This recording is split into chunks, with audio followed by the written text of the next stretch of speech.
சோலைவனம் கிராமத்தில் வசித்த ரவி கடின உழைப்பாளி. அருகில் உள்ள வயல்களில் வேலை செய்து சம்பாதித்து வந்தார். யாருக்கு என்ன உதவி என்றாலும் ஓடி வந்து உதவி செய்வார். தன்னுடைய வருமானத்தில் ஒரு பகுதியை இல்லாதவர்களுக்கு கொடுத்து விடுவார். ரவியை பற்றி கேள்விப்பட்ட துறவி ஒருவர் சோலைவனம் கிராமத்துக்கு வந்தார். அவரை சந்திக்க ஏராளமானவர்கள் வந்தனர். ஆனால் ரவி மட்டும் வரவில்லை.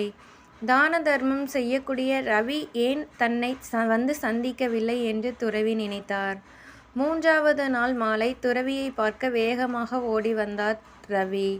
துறவியாரே, தாமதமாக வந்து உங்களை சந்தித்ததற்கு என்னை மன்னிக்க வேண்டும். 3 நாட்களாக அறுவடை, மூச்சுவிடக்கூட நேரமில்லை. மாலையில் வடக்கு வீதியில் ஒரு பெரியவர் நோய்வாய்ப்பட்டிருந்தார். அவரை கவனிக்க யாருமில்லை என்பதால் அங்கு சென்றுவிட்டேன். இன்றுதான் அவர் குணமானார். உங்களை காண நேரம் கிடைத்தது. இன்று என் வீட்டில் தாங்கள் உணவருந்த வேண்டும் என்று அன்புடன் கூறினார் ரவி. நானே உன்னை சந்திக்க விரும்பினேன். இன்று நீயே வந்துவிட்டாய். வேலைதான் முக்கியம், உழைப்புதான் உயர்வை தரும். அதேபோல் ஒரு பெரியவரை கவனித்தது முக்கியமான விஷயம். இரவு உன் வீட்டில் தங்குகிறேன் என்றார் துறவி.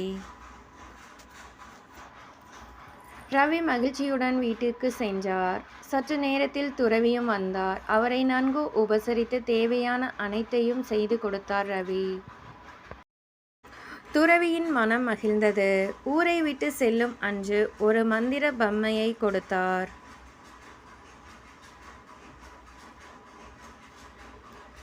ரவி, தினமும் ஒரு முறை இதை வணங்கி மாதம் ஒரு முறை என் கையில் உள்ள மண்ணை பொன்னாக மாற்று என்று சொன்னால் 3 தங்க நாணயங்கள் கிடைக்கும்.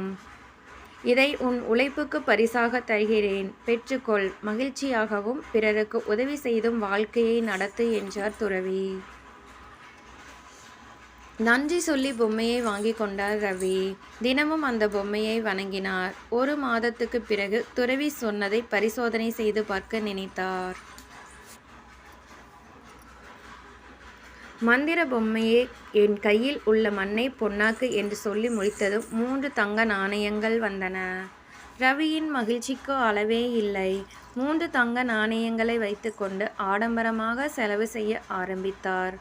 பணம் தீர்ந்ததும் மீண்டும் பொம்மை மூலம் பொற்காசுகளை பெற்றுக்கொண்டே இருந்தார். திடீரென்று இந்த பொம்மையை யாராவது திருடிவிட்டால் என்ன செய்வது என்ற எண்ணம் தோன்றியது.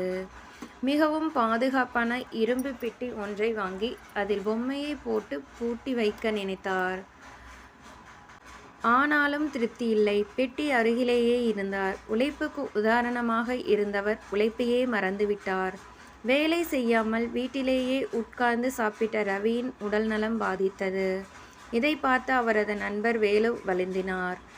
மந்திர பொம்மையை பற்றியும் அறிந்து கொண்டார். அன்று இரவு ரவி தூங்கும்போது வீட்டுக்குள் நுழைந்தார். மந்திர பொம்மைக்கு பதிலாக சாதாரண பொம்மையை வைத்து விட்டார். மறுநாள் காலை கண் விழித்ததும் மந்திர பொம்மையை எடுத்தார் ரவி. வணங்கி மண்ணை பொன்னாக மாற்றும்படி கேட்டார். ஆனால் மண் பொன்னாகவில்லை. அதிர்ச்சி அடைந்தார். ஐயோ, திடீரென்று மந்திரம் வேலை செய்யவில்லையே. இனி நான் என்ன செய்வேன்? ஒருவேளை நாளை வேலை செய்யலாம் என்று தனக்குத்தானே கூறிக்கொண்டார். 1 மாதம் ஆகியும் மந்திர பொம்மை வேலை செய்யவில்லை. இனி இந்த பொம்மையால் பயன் இல்லை என்பதை உணர்ந்து கொண்டார். உணவுக்கு வழியில்லாமல் மீண்டும் வேலைக்கு போக ஆரம்பித்தார். உடல் ஒத்துழைக்கவில்லை. மிகவும் கஷ்டப்பட்டார். 2 மாதங்களுக்கு பிறகு மீண்டும் பழைய ரவியாக மாறினார். கடினமாக உழைத்தார். எல்லோருக்கும் உதவினார். வேலு மந்திர பொம்மையுடன் வந்தார். ரவி, என்னை மன்னித்துவிடு. உழைக்காமல் உடல் வேதனைப்படும் உன்னை குணமாக்கவே இந்த பொம்மையை எடுத்து சென்றேன். உழைக்காமல் வரும் பொருள் நிலைக்காது என்பதை உணர்ந்திருப்பாய். உழைத்தால் நோயின்றி மகிழ்ச்சியாக வாழலாம். உன் மந்திர பொம்மையை வைத்துக்கொள் என்றார். ஐயையோ, எனக்கு பொம்மை வேண்டாம். இப்போதுதான் நிம்மதியாக இருக்கிறேன். இதை துறவியிடமே கொடுத்து விடுகிறேன் என்றார் ரவி.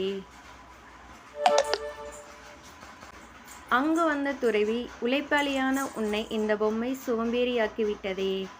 நல்ல வேலை, வேலுவால் நீ திரிந்து விட்டாய். இனி என்றென்றும் உன் வாழ்வில் மகிழ்ச்சி இருக்கும்.